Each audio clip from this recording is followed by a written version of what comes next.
Good morning student. आज मैं आपको बताऊंगा देव निर्दर्शन के स्वरूप। ठीक है, फॉर्म्स ऑफ रैंडम सैम्पलिंग। ठीक है, देव निर्देशन के विभिन्न स्वरूप होते हैं। तो सबसे पहले आता है क्रमबद्ध निर्दर्शन। इसमें निर्दर्शन का आकार पहले से ही निश्चित नहीं किया जाता। इस रीति में यह निश्चित किया जाता है कि निर्दर्शन को स्वीकार किया जाए या फिर निर्दर्शन की जांच को जारी रखा जाए। ठीक है, दूसरी चीज़ आ जाती है दोहरा निर्दर्शन। तो वस्तु के गुणों की जांच करने में इस रीति का प्रयोग किया जाता है। चुने हुए निर्दर्शन के परिणाम निर्णयात्मक न होने पर एक निर्दर्शन लेकर उसे पहले निर्दर्शन में सम्मिलित करके अनुसंधान किया जाता है। तीसरा आता है बहुनिर्दर्शन, तो मल्टीपल सैम्पलिंग। तो इसमें क्या होता है, इसमें छोटे छोटे जो अनेक निर्दर्शन की जांच करके स्वीकृत एवं अस्वीकृत इकाइयों को ध्यान में रख करके समग्र के बारे में अनुमान लगाए जाते हैं। ठीक है, चौथी चीज़ है व्यवस्थित निर्दर्शन, ऑर्गेनाइज्ड सैम्पलिंग। तो इसमें होता है क्या, इसमें समय को भौगोलिक वर्णनात्मक या संख्यात्मक आधार पर क्रमबद्ध किया जाता है। प्रथम इकाई का चुनाव देव निर्दर्शन रीति से किया जाता है तथा उसके पश्चात एक निश्चित संख्या पर आने वाली इकाई को चुन लिया जाता है, लेकिन इस रीति को विशेष मान्यता प्राप्त नहीं है।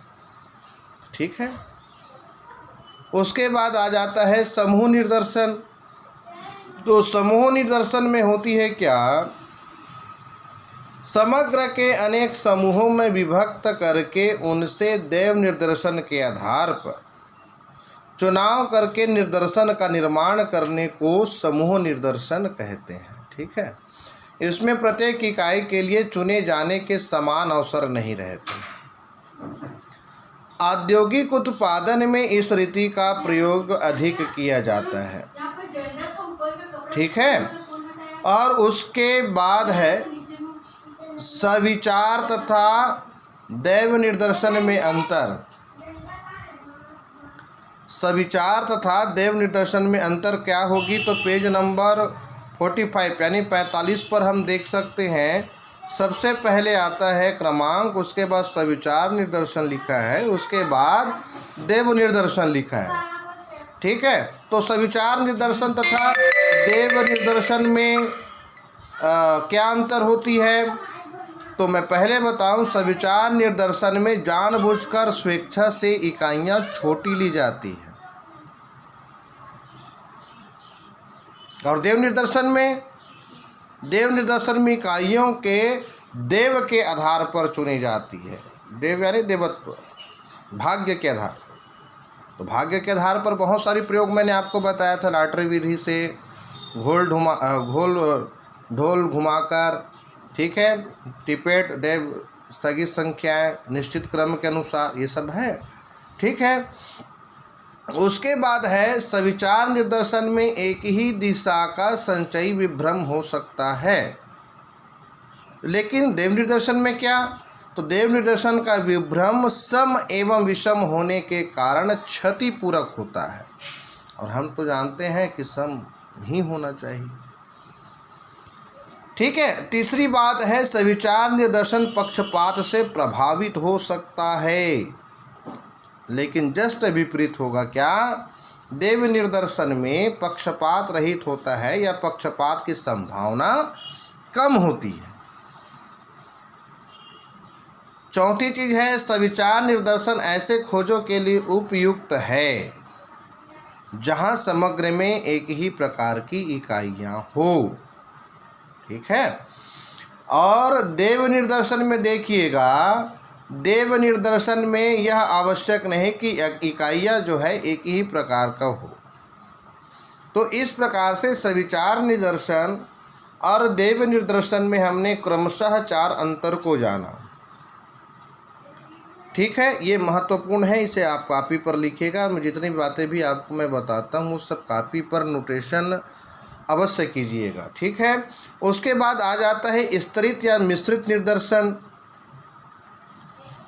तो इसमें होता है क्या, स्तरित या मिश्रित निदर्शन उपयुक्त दोनों रीतियों का सम्मिश्रण है। उपयुक्त दोनों रीति कौन से, सविचार निदर्शन और देव निदर्शन का, ये दोनों का मिश्रण होता है, इसलिए मिश्रित रीति भी कहते हैं। और इस रीति के अनुसार सर्वप्रथम समग्र को अनेक सजातीय वर्गों में विभाजित किया जाता है। फिर प्रत्येक वर्ग में निश्चित संख्या में इकाइयाँ देव निदर्शन के आधार पर चुन ली जाती है। ठीक है, और जैसे कि उदाहरण के लिए माना कि एक कारखाने में जैसे कि 600 श्रमिक कार्य करते हैं और जिनकी योग्यता एवं आय अलग अलग है, क्वालिफिकेशन भी अलग अलग है और इनकम भी अलग अलग है। तो उनमें से 600 को चुनकर उनके बारे में जानकारी एकत्रित करना है, डाटाबेस। तो इस स्थिति में आय के अनुसार पहले 4 समान या लगभग समान स्तर का निर्धारण करें और फिर प्रत्येक स्तर से 150 इकाइयाँ चुनें, यानी 150 गुणा 4 कितने हुए, 600। अर्थात 4 इकाइयों में से एक को लेना है और उस आधार पर खोज होना है। ये मिश्रित ये रीति में है, इसके गुण भी है। इस रीति में, इस रीति के द्वारा खोजकर्ता को निर्देशन के चुनाव में अधिक नियंत्रण प्राप्त हो जाता है और तथा प्रत्येक वर्ग को इकाइयों को प्रतिनिधित्व भी होता है। ठीक है, तो इसके गुण भी है और अवगुण भी है। और इसमें दोष क्या होता है तो बताऊं, इस रीति के अनुसार न्यायदर्श छांटने से अनुसंधानकर्ता की व्यक्तिगत धारणाओं और पक्षपात का पूरा प्रभाव पड़ जाता है, जिससे परिणाम अशुद्ध हो जाते हैं और समग्र का ज्ञान पहले से ही होना चाहिए, जो प्रायः संभव नहीं होता। ठीक है, तो ये होती है सविचार निर्दर्शन और देव निदर्शन में अंतर मैंने आपको बताया, और साथ ही साथ मिश्रित रीति को भी मैंने बताया।